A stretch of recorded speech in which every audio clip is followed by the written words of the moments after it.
Hello everyone, welcome back to my channel. और हम लोगों ने क्लास 10th का यहाँ पे मंजिल बैच 2026-27 स्टार्ट किया हुआ है और इस बैच के हम चैप्टर नंबर 4 पे पहुँच चुके हैं, जो कि क्या है, क्वाड्रेटिक इक्वेशन है। ये वीडियो आपको इंट्रोडक्शन वीडियो मिलेगी। इसके बाद आपको एक्सरसाइज 4.1 मिलेगी, जिसमें कुछ बेसिक क्वेश्चंस होंगे। मैं आपको लिख देती हूँ कि आपको पूरे चैप्टर में क्या क्या देखने को मिलेगा। एक्सरसाइज 4.1 मिलेगी, जो कि काफ़ी बेसिक रहने वाली है यहाँ पे। उसके बाद आपको एक्सरसाइज 4.2 मिलेगी। इसमें यूज होगा फैक्टराइजेशन मेथड का। फैक्टराइजेशन मेथड आप लोग पहले भी करके आ रहे हो, जिसमें आप फैक्टर्स निकालते हो क्वाड्रेटिक पॉलिनोमियल या क्वाड्रेटिक इक्वेशन के। अच्छा, फैक्टराइजेशन पता चल गया, जिसमें मिडल टर्म स्प्लिटिंग करते हैं, आइडेंटिटीज का यूज करते हैं, कॉमन आउट लेते हैं। और उसके बाद आएगी आपकी एक्सरसाइज 4.3, जिसमें आप नेचर ऑफ रूट्स के बारे में पढ़ रहे होगे। नेचर ऑफ रूट्स के बारे में यहाँ पे पढ़ रहे होगे। भैया ये नेचर ऑफ रूट्स क्या है? तो नेचर ऑफ रूट्स क्या है उसको डिटेल में अभी समझाऊंगी मैं, कि कैसे आप चेक कर सकते हो कि जो क्वाड्रेटिक इक्वेशन आपको क्वेश्चन में गिवन है उसके रूट्स किस टाइप के निकलेंगे। तो ये सारी चीज़ें आपको यहाँ पे बताई जाएंगी। तो सबसे पहले, क्योंकि हम इंट्रोडक्शन कर रहे हैं, तो ज़्यादा मुश्किल ना बनाते हुए और ना ही ज़्यादा टाइम वेस्ट करते हैं, बिना टाइम को वेस्ट किए हुए स्टार्ट करते हैं कि क्वाड्रेटिक इक्वेशन होता क्या है और क्या एक क्वाड्रेटिक इक्वेशन की स्टैंडर्ड फॉर्म होती है। तो जितनी भी इक्वेशन जिसकी डिग्री कितनी हो, डिग्री क्या हो उसकी 2 हो, ऐसी इक्वेशंस को हम क्या बोल देते हैं, quadratic equation. For example 6x² - 5x + 3 = 0। ये इक्वेशन आपकी क्या हो गई, क्वाड्रेटिक इक्वेशन हो गई। क्यों? क्योंकि वेरिएबल क्या है, x, और x की हाईएस्ट पावर कितनी है, 2 है। तो डिग्री आपकी यहाँ पे क्या हो जाएगी, 2 हो जाएगी। दैट्स वाई ये इक्वेशन आपकी क्या बन जाएगी, क्वाड्रेटिक इक्वेशन बन जाएगी। उसके बाद आता है standard form. Standard form of quadratic equation. Quadratic equation की स्टैंडर्ड फॉर्म क्या होती है, क्वाड्रेटिक इक्वेशन, राइट? क्या होती है स्टैंडर्ड फॉर्म, बताओ भाई। ये होती है ax² + bx + c = 0। ठीक है। अच्छा, a क्या है, जो भी x² का कोफिशिएंट होगा, जैसे इस वाले केस में कितना है, 6 दे रखा है, तो a की वैल्यू यहाँ पे 6 हो गई। b क्या होगा, जो x का कोफिशिएंट होगा, तो b की वैल्यू इस केस में क्या हो गई, -5 हो गई। ठीक है। फिर c क्या होगा, c वो कांस्टेंट नंबर होगा जो आपको इक्वेशन में गिवन होगा। तो जैसे यहाँ पे +3 दे रखा है, तो +3 उसके लिए क्या हो गया, कांस्टेंट हो गया। करेक्ट? समझ आता है भाई इतना? ओके। आप आ जाओ फैक्टराइजेशन पे, कि फैक्टराइजेशन क्या होता है। उससे पहले एक बार चेक कर लेते हैं कि क्या और कोई चीज इसमें दे रखी है। नहीं दे रखी। काफी सिंपल क्वेश्चंस आपके इसमें दे रखे हैं फर्स्ट एक्सरसाइज में। फिर सेकेंड एक्सरसाइज की तरफ आ जाओ, जिसमें फैक्टराइजेशन का जिक्र कर रखा है, फैक्टराइजेशन के बारे में बोल रखा है। तो फैक्टराइजेशन में हम क्या क्या यूज करेंगे वो भी एक बार समझ लो। फैक्टराइजेशन, फैक्टराइजेशन, तो भैया 3 तरीके से हम किसी भी क्वेश्चंस के फैक्टर्स जो हैं वो निकाल सकते हैं। पहला और मोस्ट पॉपुलर तरीका, जो हमने चैप्टर 2 की एक्सरसाइज 2.2 में भी यूज किया है, that is middle term splitting. पहला तरीका क्या है, मिडल टर्म स्प्लिटिंग, कि जो भी आपको बीच वाला टर्म दे रखा है उसको स्प्लिट कर दो, डिवाइड कर दो 2 पार्ट्स में। ठीक है, मिडल टर्म स्प्लिटिंग। दूसरा तरीका क्या है कि कॉमन ले लो, common out, taking common out. तीसरा तरीका क्या है, जब आपका ना किसी भी क्वेश्चन में कॉमन जा रहा है, ना ही आपकी मिडल टर्म स्प्लिटिंग हो रही है, तो उस केस में आप आइडेंटिटी की हेल्प से फैक्टराइजेशन करोगे, आइडेंटिटीज का यूज करके। कौन सी आइडेंटिटीज, जैसे a + b का होल स्क्वायर, a - b का होल स्क्वायर, a - b का होल क्यूब, a + b का होल क्यूब। तो there are a lot of identities जो कि अर्लियर क्लासेस में आप ऑलरेडी पढ़ चुके हो, वो यहाँ पे यूज होंगी। तो वो आप लोग देख लेना। जब भी क्वेश्चंस को मैं यहाँ पे सॉल्व कराऊंगी तो मैं उन चीज़ों को साथ के साथ बताऊंगी भी, तो आपको मतलब पता होना चाहिए, इसलिए इंट्रोडक्शन में मैंने आप लोगों को बता दिया है। और फैक्टराइजेशन इसके अलावा, अच्छा, ये फैक्टराइजेशन से हम करते क्या है, x की वैल्यू निकालते हैं। एक्स की वैल्यू निकालते हैं या फिर आप कह सकते हो क्वेश्चंस को सॉल्व करते हैं। ठीक है, जो भी आपके फैक्टर्स होते हैं उनको हम यहाँ पे फाइंड आउट करते हैं। ये तो इसकी जो क्वेश्चन प्रैक्टिस करोगे फैक्टराइजेशन की वो आप सेकेंड एक्सरसाइज में करोगे, यानी कि 4.2 में। इसके अलावा थर्ड एक्सरसाइज में हम क्या कर रहे होंगे वो भी एक बार ध्यान देने वाली बात है। थर्ड एक्सरसाइज में हम क्या कर रहे हैं, ठीक है भैया, एक्सरसाइज नंबर 4.3। तो 4.3 में हम क्या करेंगे, नेचर ऑफ रूट्स के बारे में बात करेंगे। नेचर ऑफ रूट्स क्या होता है, ठीक है। नेचर ऑफ रूट्स कहाँ पढ़ेंगे, एक्सरसाइज 4.3 में पढ़ेंगे जी। तो कैसे चेक करते हैं नेचर ऑफ रूट्स को, तो उसके लिए आपको लेनी पड़ेगी standard form of quadratic equation, ax² plus bx plus c equals to 0।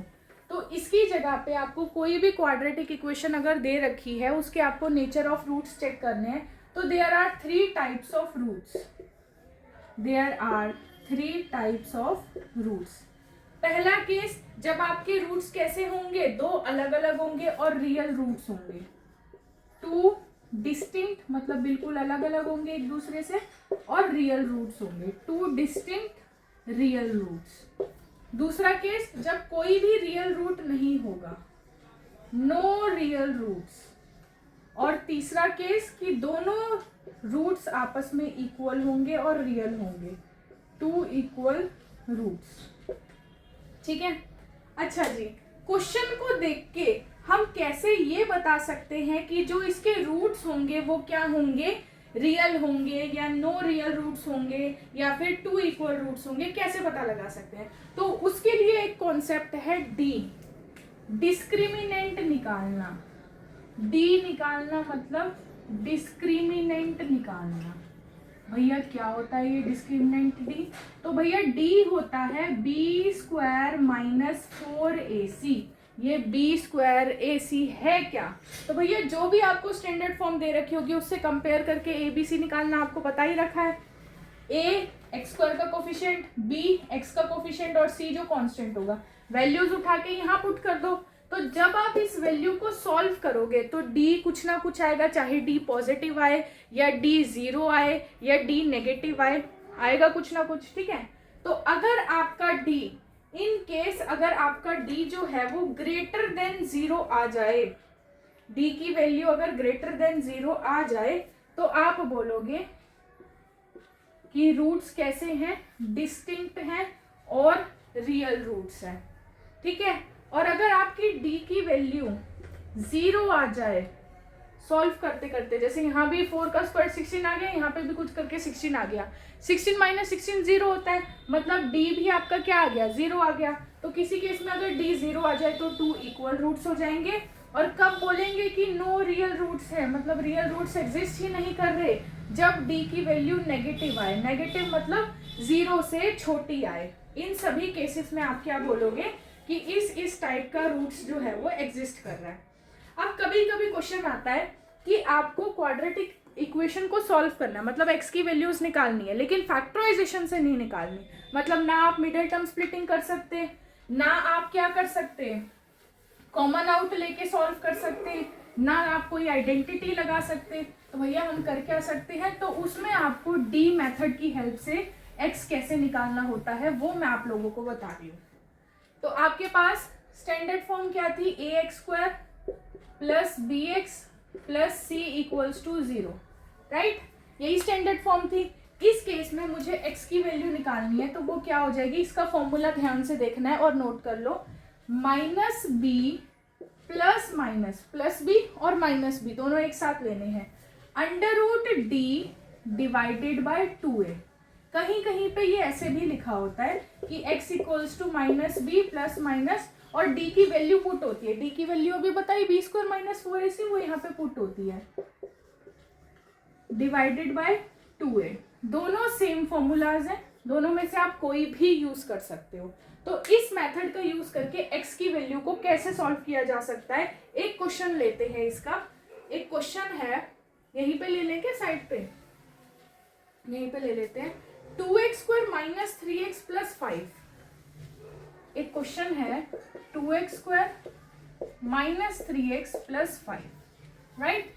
अब चाहिए क्या क्या होता है हमें, d चाहिए, सबसे पहले d निकाल लो। d क्या होता है भैया, b² माइनस 4ac होता है, अभी फॉर्मूला बताया।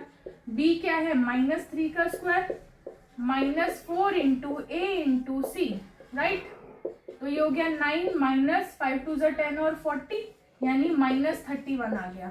-31 आ गया तो नेगेटिव मतलब d लेस देन 0 आ रहा है, और d लेस देन 0 है मतलब कोई भी रियल रूट्स एग्जिस्ट नहीं करेंगे, तो नो रियल रूट्स आ गया। जहां पे नो रियल रूट्स आ जाए वहां पे आपको x की वैल्यू नहीं निकालनी, वहीं तक क्वेश्चन को छोड़ देना है। x की वैल्यू कब निकालनी है, बाकी दो केसेस में, जब या तो d ग्रेटर देन 0 आएगा या फिर d इक्वल्स टू 0 आएगा, जिसका एक क्वेश्चन मैं लूंगी। अभी यहाँ पे एक क्वेश्चन ले लेते हैं उसका भी। ये फॉर्मूला नोट कर लो भैया, इसकी जरूरत पड़ेगी, ठीक है। एक क्वेश्चन और ले लेते हैं, क्या पता उसमें हो जाए सॉल्व आपका। क्वेश्चन क्या है, 2x² minus 6x plus 3, 2x² minus 6x plus 3 equals to 0। पहला स्टेप d निकालना है, d होता है b² माइनस 4ac, तो -6 का स्क्वायर करा -4 इंटू 2 इंटू 3, ये हो गया आपका 36 माइनस 24 जाएगा, कितने बच जाएंगे, 12 बच जाएंगे भैया। 12 पॉजिटिव नंबर है तो d क्या आ गया आपका, ग्रेटर देन 0, मतलब दो डिस्टिंक्ट रियल रूट्स एग्जिस्ट करेंगे, डिस्टिंक्ट भी होंगे और रियल रूट्स भी होंगे, एग्जिस्ट करेंगे। और जब एग्जिस्ट करेंगे तो दैट मीन्स हम x की वैल्यू निकाल सकते हैं। तो x की वैल्यू का क्या फॉर्मूला बताया, x equals to -b plus minus √d divided by 2a, तो क्या बन जाएगा -b। अब b पहले से ही नेगेटिव है, फिर यहाँ भी नेगेटिव का साइन, तो नेगेटिव नेगेटिव पॉजिटिव हो गए, तो 6 प्लस माइनस दोनों साथ लेके चलना है, √d, d क्या है भैया 12 डिवाइडेड बाय 2 इंटू a क्या है 2, तो 2 इंटू 2 कितना हो जाएगा 4 हो जाएगा। अब ये प्लस माइनस वाले को आप अलग अलग ट्रीट करोगे। पहले आप ले लोगे पहला रूट, जो फर्स्ट रूट होगा वो 6 प्लस √12 अपॉन 4 हो जाएगा, और सेकेंड रूट हो जाएगा 6 माइनस √12 डिवाइडेड बाय 4, राइट। आप इसको सिंपलेस्ट तरीके से भी ब्रेक कर सकते हो, कैसे, √12 को मैं क्या लिख सकती हूँ, 2√3 भी लिख सकती हूँ सॉल्व करेंगे तो अगर आप इसको लिखोगे तो 6 प्लस 2√3 डिवाइडेड बाय 4 आ जाएगा, और इधर आ जाएगा 6 माइनस 2√3 डिवाइडेड बाय 4। अब ऊपर 2 कॉमन है दोनों टर्म्स में, तो 2 को कॉमन ले लो, क्या बचेगा 3 प्लस √3 डिवाइडेड बाय 4, ऊपर नीचे कट कर दो, इधर भी क्या आ जाएगा 3 माइनस √3 डिवाइडेड बाय 2। तो दो रूट्स कौन कौन से आ गए, एक तो आ गया 3 प्लस √3 डिवाइडेड बाय 2, और दूसरा आ गया 3 माइनस √3 डिवाइडेड बाय 2। दोनों ही क्या है, इरेशनल नंबर्स आपके यहाँ पे आए हैं, ठीक है।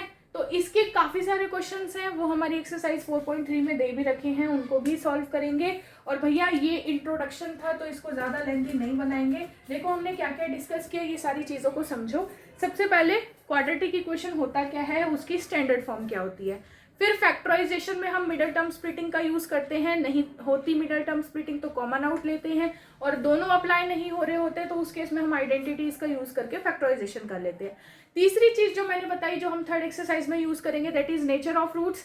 नेचर ऑफ रूट्स 3 टाइप के होते हैं, या तो नो रियल रूट्स होगा जब d की वैल्यू लेस देन 0 आएगी, 2 इक्वल रियल रूट्स होंगे जब d इक्वल्स टू 0 आएगा, और जब d ग्रेटर देन 0 है तो 2 डिस्टिंक्ट रियल रूट्स एग्जिस्ट करेंगे।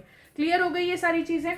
तो भैया इंट्रोडक्शन में इतना ही था, और अगर अभी भी आप लोगों ने इस चैनल को सब्सक्राइब नहीं किया है तो कब करोगे, करो अभी, सब्सक्राइब करो इस चैनल को।